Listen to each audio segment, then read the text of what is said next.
Je m'appelle Robert Mouniamfizi Robert Angieyo Emmanuel. Je suis originaire du Congo, en République démocratique du Congo. Et bonjour, je m'appelle Jean Pablo, j'ai 21 ans et je viens de la Colombie. Bon, moi, c'est Ulrich Chalafi. Je suis originaire de la République centrafricaine, né, grandi à Bangui.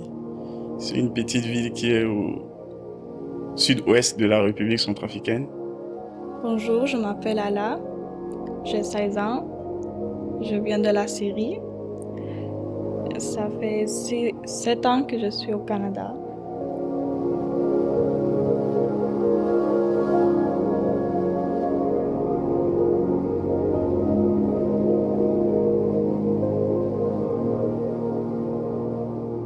Donc, je suis né en 1964, le 14 octobre 1964. Je suis né dans le village de Buhanga, dans la province du Nord Kivu. J'avais 2 enfants. Le un décédé, maintenant je reste avec 9 enfants, 7 garçons et 2 filles. Et je suis avec 8 enfants ici au Canada. L'autre est en France. Avant que la guerre commence, et moi, donc, j'étais un éleveur, en même temps agriculteur. Maintenant, depuis que les rebelles génocidaires qui sont venus au Rwanda, quand ils sont arrivés chez nous au Congo, ils ont commencé à nous assassiner. Ils ont tué toutes les personnes qu'on appelle les Tutsis. Donc, tous les Tutsis, maintenant, ceux qui ne sont pas morts, ils ont pris fuite. Ils sont allés dans le pays voisin, le pays limitrophe du Congo. Il y a le Rwanda et il y a l'Ouganda, mais moi, je suis allé au Rwanda. Nous avions pris fuite en se cachant parce qu'on ne devrait pas partir pendant la journée. On passait la nuit dans des brousses. Maintenant, fin de fin, nous sommes arrivés à la frontière du Congo.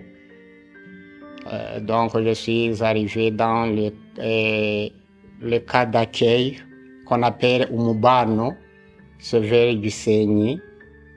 Maintenant, c'était un cas de transition. Après le cas de transition, je suis allé encore dans un cas qu'on appelle Mudende. Ma vie dans un cas de réfugié.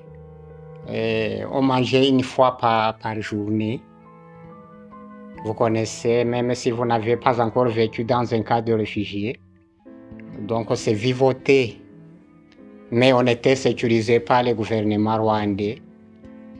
Donc, on ne devrait pas avoir peur qu'on devrait mourir. Non, ça n'existait pas parce qu'on était entouré par des militaires qui sont chargés de notre sécurité. Mais la vie, c'était très difficile. On mangeait une fois par journée. À Mudende, maintenant, ces rebelles qui sont partis, ces génocidaires qui sont partis encore, qui ont fui leur pays, le Rwanda, quand ils sont arrivés au Congo, ils sont retournés encore pour massacrer les Tutsis dans un camp de réfugiés de Mudende, là où beaucoup de personnes sont mortes. C'était à 1998, où nous sommes arrivés dans un camp de Byumba. Mes parents ils ont déménagé à un petit village comme de 3 ou 14 maisons. Donc, ils ont décidé de quitter Cucuta pour y aller travailler là-bas. Et parce qu'ils en avaient des terrains, donc ils voulaient faire l'agriculture puis tout ça. Et puis moi, je restais à Cucuta en Colombie. Et donc, après ça, j'étais allé pour les visites. Donc, j'ai aimé le village, puis en plus parce que j'étais avec mes parents, donc c'est ça que j'ai décidé de rester, mais il y avait beaucoup de conflits armés, donc mes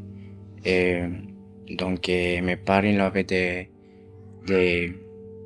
des problèmes avec ça, donc on a décidé de quitter les villages pour aller en Cúcuta. Mais c'est moi qui ai quitté en première parce que j'ai duré juste un an dans le village. Et donc, mais après ça, mes parents, ils ont vu des problèmes dans le village, donc avec la guérilla et les LN, mais ces conflits armés en Colombie. Et donc, ils ont décidé de quitter parce que sa vie était en danger. Donc, ils ont déménagé en Cúcuta, mais ça n'a pas arrêté. Donc, ils ont commencé à faire la demande pour avoir l'aide et puis des choses pour les déplacements.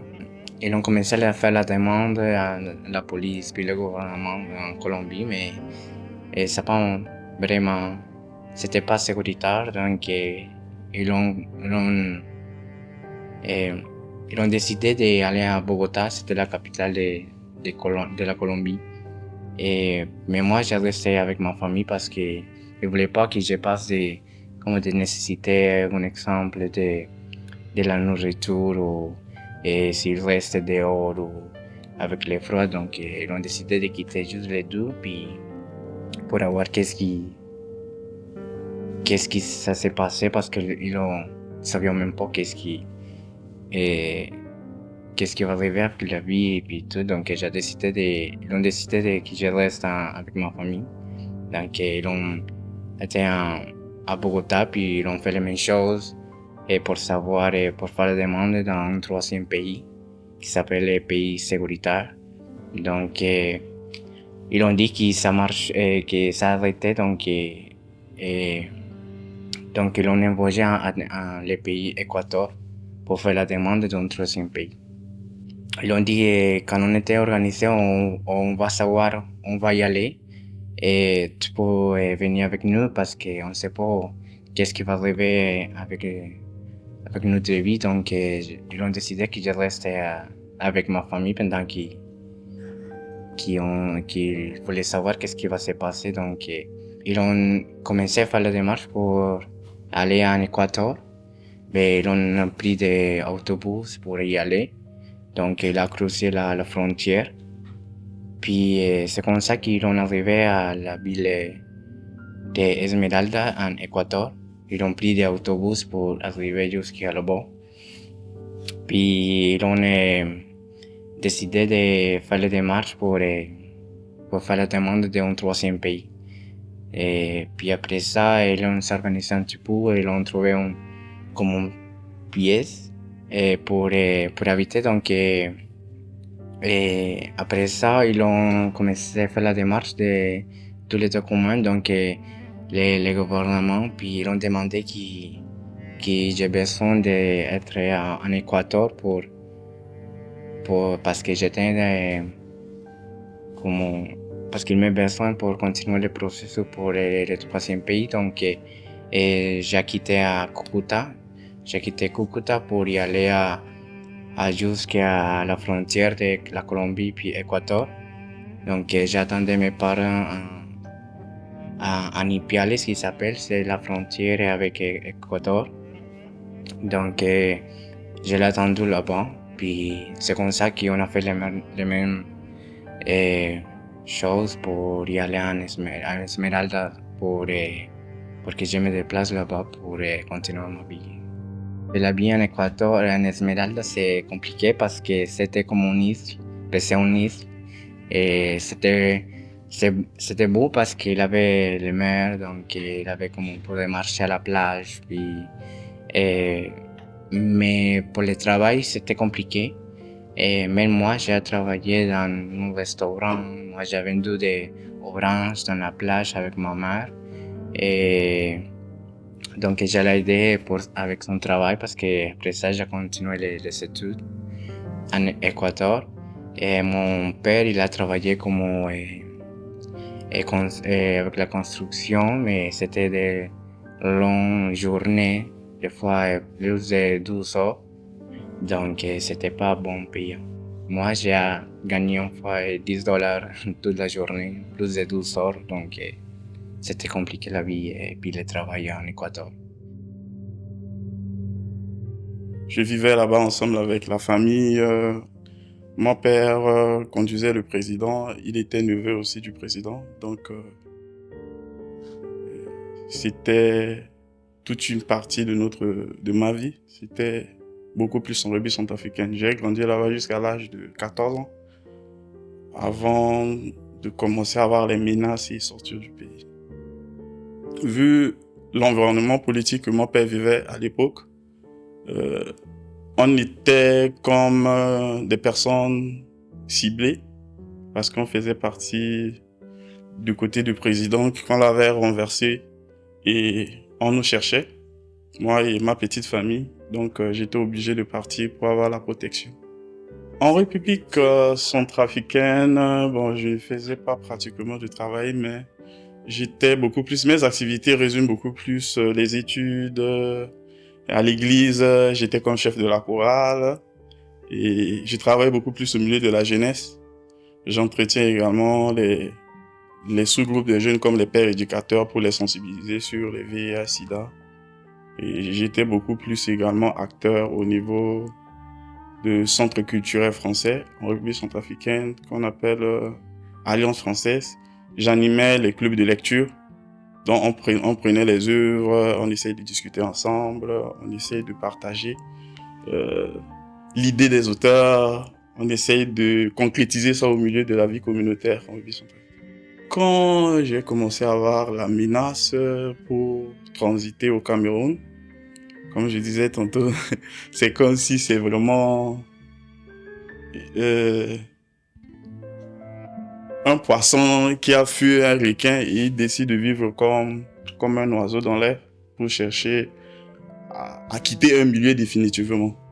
Donc j'ai quitté la République centrafricaine en cachette. Je fuyais, je prenais seulement les grands transporteurs pour me rejoindre au Cameroun. Et en partant, j'ai laissé derrière moi toute ma famille, tous les biens de la famille, à l'espoir de trouver une vie meilleure ailleurs. C'était vraiment ce qui m'avait poussé à partir, parce que si je restais, je ne pouvais pas rester là où je suis aujourd'hui et vous parler, parce que la menace était persistante. Pour arriver au Cameroun, j'ai parcouru plusieurs villages. J'ai passé par Boali, Bosembélé, Bao, Bois, jusqu'à Beloko. Et après, je suis entré à Garamboulaye pour prendre maintenant un autobus pour descendre sur Yaoundé, au Cameroun. Bon, la première des choses que j'avais en tête, c'est de m'intégrer sur le plan culturel. Parce que pour mieux développer, il faut que tu dois vivre ensemble avec la communauté. Vu mes bagages que j'avais, je me suis laissé de côté pour travailler dans une boutique d'un citoyen camerounais qui m'avait aidé à travailler chez lui pour faire certaines photocopies. Jusqu'alors, j'ai rencontré un bienfaiteur qui travaillait à Soja Satan, c'est un Français, qui m'a aidé à entrer à Soja Satan comme assistant qualité. Et de là-bas, je partais pour la première travailler dans le domaine de la télévision. Comme j'avais fait réseau et télécommunications, j'ai commencé à assister à une séance de prospection d'une chaîne TV à l'université de Ngouakélé au Cameroun. Le PDG, le directeur général de l'entreprise, a présenté son entreprise. Il a montré comment il travaillait et je me suis approché de lui pour savoir comment je peux intégrer son équipe. J'ai travaillé 6 mois à Cleolink Communication comme technicien TV, dont je faisais les captages des chaînes. J'implémente ça dans le système pour la diffusion TV. Et après, comme je venais de dire, il y a un bienfaiteur qui m'a aidé à entrer à Soja Satan. J'ai travaillé là-bas pendant 5 ans comme assistant responsable qualité. Et de là, j'ai fréquenté pour être au même niveau que les nationaux. Donc, je me suis parti m'inscrire à l'université de Douala pour faire mon master en qualité sécurité environnement. L'accouchement de Nancy au Cameroun, quand elle est venue me rejoindre, c'était vraiment un espoir pour moi parce que enfin ma femme est venue à côté de moi pendant tant d'années. Quand j'étais en refuge, elle aussi, elle a fui le pays pour venir me rejoindre. Et on a trouvé une vie meilleure à Douala parce qu'elle est venue directement sur Douala. Moi, j'étais à Yaoundé. J'étais obligé de voir avec le bureau du HR de Yaoundé de transférer mon dossier au poste de Douala pour qu'on reste ensemble en famille. Bon, c'est de là-bas que j'ai eu Anaël, ma première fille. C'était comme ma mère parce que j'ai mis le nom de ma mère sur elle, comme je l'ai perdue. Donc, pour ne pas penser à ma mère, je préfère mettre le nom de ma mère sur elle. C'était 4 ans quand j'étais dans mon pays, la Syrie. J'étais avec toute ma famille, mes grands-parents, dans une grande meuble. La chose qui m'a laissé sortir de la Syrie, c'est j'étais réveillée le jour, genre, pour aller aux toilettes.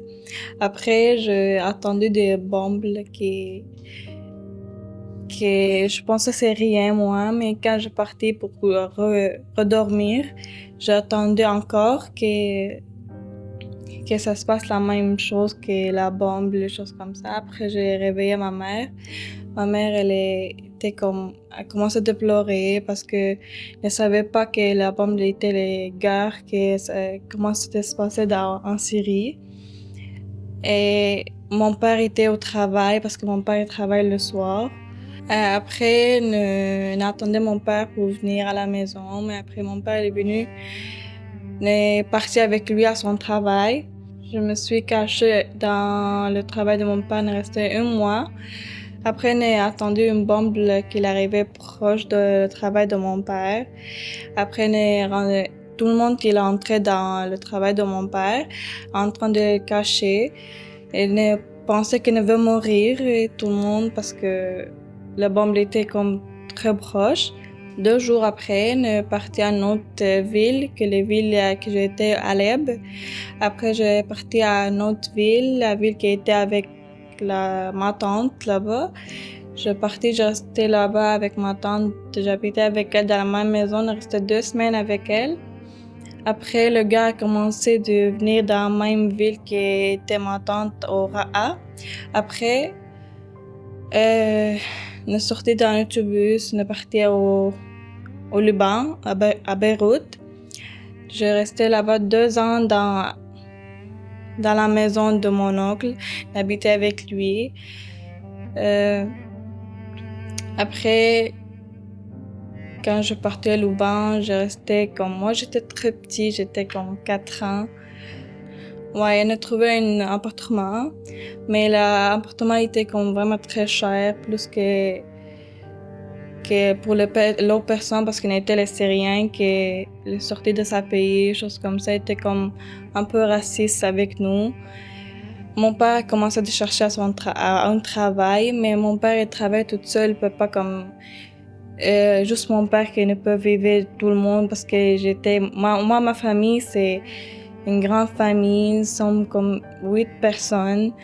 J'en ai 5 frères et sœurs pour ça. Et le Libanais commence à dire à mon père, retourne à ton pays, va travailler là-bas et tout. Et comme il était comme tout le temps qu'il veut pas qu'il ne reste au Liban. Oui, j'allais à l'école juste 1 an, après j'ai arrêté à cause qu'il était très cher. Je peux pas comme rester trop dans l'école, juste 1 an, après j'ai arrêté l'école. Même mes 2 frères, ils travaillaient, ils n'est pas parti à l'école.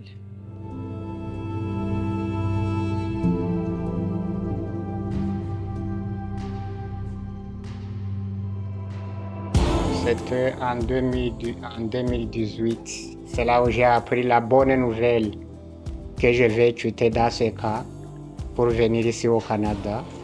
Parce que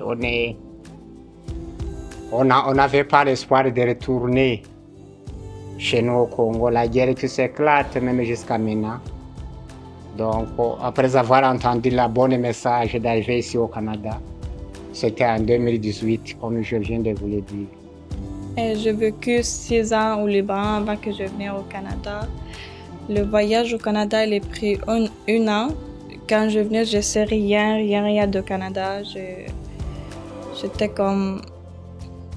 Je savais pas que quand je vais venir au Canada, je vais trouver la neige et tout, parce que moi, je savais pas. Quand j'étais au Liban, il n'y a pas trop froid, pas de neige, pas de rien. On a duré presque 12 ans en Équateur pour attendre le processus pour entrer au Canada. On était contents, on avait aidé beaucoup et on était beaucoup nerveux parce qu'on savait pas vraiment la langue, on savait, et mes parents ne savaient même pas le français ou l'anglais, donc on ne savait vraiment pas, juste l'espagnol. Mais on était contents parce qu'on a dit ok, ça va changer notre vie et on va avoir plus d'opportunités. Quand on m'avait appelé en restauration pour venir au Canada, c'était vraiment un espoir. Je me dis enfin, je peux avoir un projet d'avenir irréalisé. Et j'attendais voir maintenant la suite à la sortie de l'aéroport. Le premier choc, c'est le froid, que tout le monde était un peu ébahi de voir comment on entrait dans un environnement autre qu'on ne vivait pas. Mais après, on essayait de s'intégrer au fur et à mesure. On a été bien encadré. Oui, parce qu'il n'y a pas la ségrégation raciale comme chez nous au Congo. Ce sont des personnes qui ont des beaux cœurs, qui ont des beaux esprits. Et tu ne fais pas la ségrégation raciale. Ils nous ont bien encadrés. Et donc la grande différence est qu'ici, on ne peut pas avoir peur en disant que je vais mourir. Tandis que chez nous, on vivait jour et nuit en sachant qu'on va mourir. Maintenant, ici, on est satisfait. Et je suis arrivé à Victoria sur l'accueil du comité d'accueil qui nous avait attendu jusqu'à 19h. Vraiment, j'applaudis une famille qui a laissé ses enfants à la maison pour venir attendre un réfugié qui est arrivé et l'installer avant de dormir. Vraiment, ça nous a beaucoup touché, moi et ma famille. Je ne pouvais jamais oublier ça. Et on nous a commencé à montrer les principes de vie au Canada, comment on doit faire pour s'intégrer. Quand je venais au Canada, j'ai entré dans une école de primaire. J'étais comme la seule personne syrienne dans toute l'école. J'étais le seul avec la foulard dans l'école. Tout le monde me trouvait comme une personne différente. Et aussi, elle a commencé à poser des questions pour parler avec moi. Et moi, je ne parle pas en français, je ne peux pas comme le reparler. Mais elle a commencé à me dire, toi, pourquoi tu as le foulard? Parce que tu n'as pas de cheveux. Mais je vais dire non. Et maintenant, je travaille et on a acheté une maison ici au Canada. Et je l'aide ma mère à la maison avec mes 2 frères et sœurs, les petits. Moi, j'aimerais finir mes études, donc c'est ça que j'ai fait récemment. Et je sais pas, j'aimerais ça et auxiliaire d'infirmière. Ou aussi, on fait mon cours et finir mon cours de préposé aux bénéficiaires parce que j'aime ça. En arrivant ici au Canada, j'ai commencé à travailler.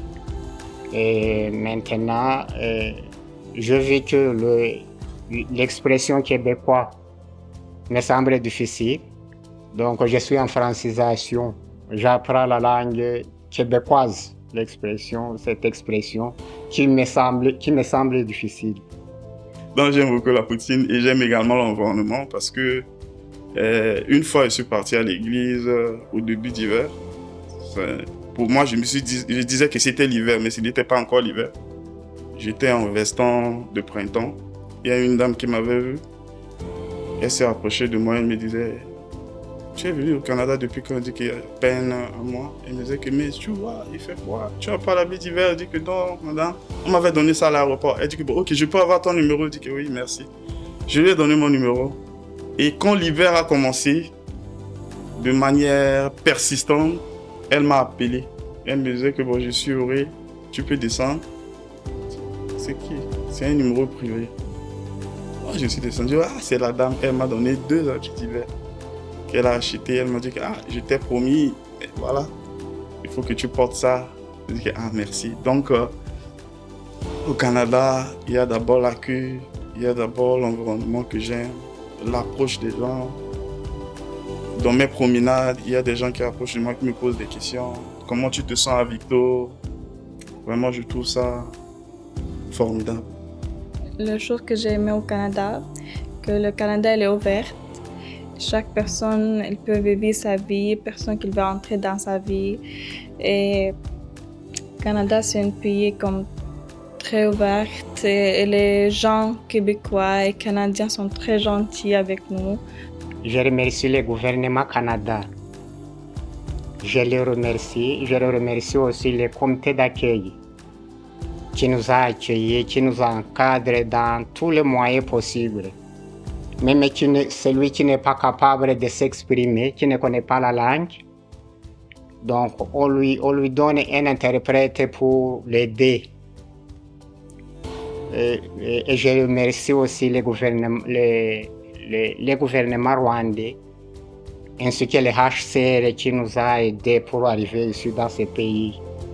Donc je remercie le gouvernement rwandais qui nous a accueillis, je remercie le HCR et je remercie le gouvernement Canada, là où je suis jusqu'à maintenant, qui est en tête de notre sécurité.